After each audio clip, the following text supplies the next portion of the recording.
Le Livre du Ciel, tome 20, 12 octobre 1926. Ce que signifie être la fille première-née de la divine volonté. Comment Jésus se sent attiré par sa volonté à visiter l'âme en la disposant à être avec lui. Je me sentais immergée dans la mer de douleur de la privation de mon très grand bien Jésus. Et plus je parcourais le ciel et la terre, moins il m'était possible de trouver celui après qui je soupirais tellement. Aussi les eaux de souffrance montaient de plus en plus et me noyaient dans la douleur et la peine, mais de cette souffrance que seul Jésus peut causer à un pauvre petit cœur qu'il aime. Et parce qu'il est petit, il ne peut soutenir toute l'immensité des eaux amères de la souffrance de sa privation et, par conséquent, il reste noyé et opprimé en attendant celui après qui il languit tellement et depuis si longtemps. Alors que j'étais tout oppressée, mon toujours aimable Jésus se manifesta en moi dans un nuage de lumière et me dit « Fille première-née de ma volonté, pourquoi es-tu si oppressée? Si tu penses à la chance qui est la tienne, ton oppression va te quitter. Sais-tu ce que signifie être la fille première-née de ma volonté? Cela signifie être première dans l'amour de notre Père céleste et première entre toutes à être aimée. Cela signifie être première fille de grâce, de lumière, première fille de gloire, première fille propriétaire des richesses de son divin Père, première fille de la création. Comme fille première-née de la suprême volonté, elle contient tous les liens, toutes les relations, tous les droits d'une fille première-née, liens de filiation, relations de communication à toutes les dispositions de son Père céleste, droit de possession de tous ses biens. Mais ce n'est pas tout.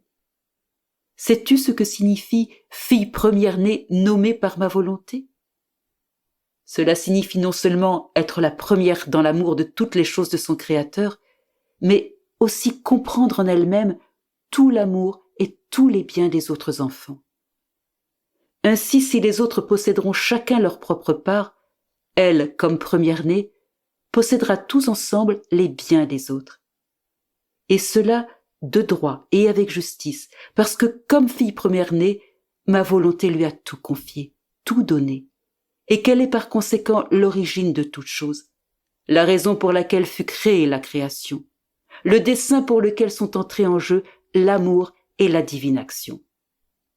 Celle qui devait être la fille première-née de notre volonté fut la cause première de toutes les œuvres d'un Dieu.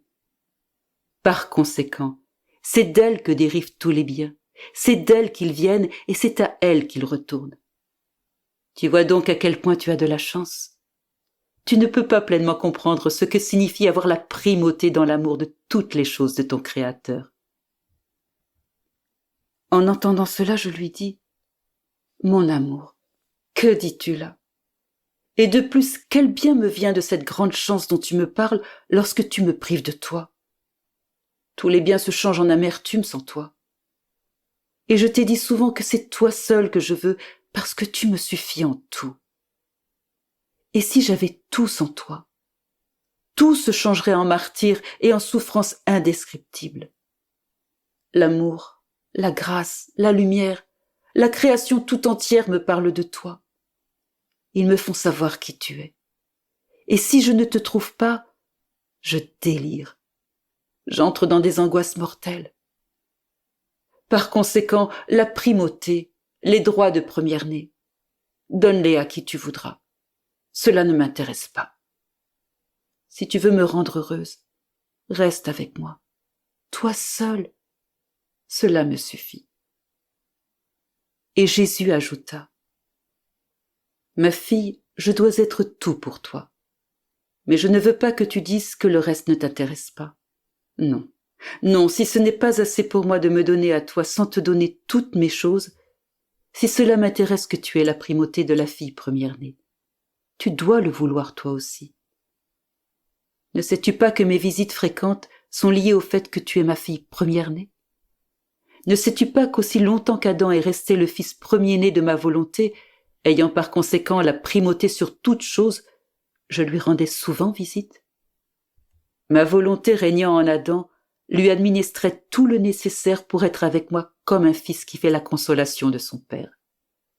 Je lui parlais comme à un fils, et lui me parlait comme à un père. En se retirant de ma volonté, il a perdu sa primauté, les droits de premier-né, et avec cela, tous mes biens.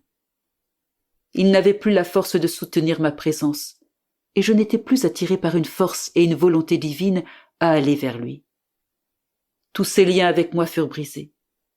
Plus rien ne lui était dû de droit, et il a cessé de me voir sans voile, mais seulement parmi des éclairs et éclipsé dans ma lumière, cette lumière de ma volonté qu'il avait rejetée.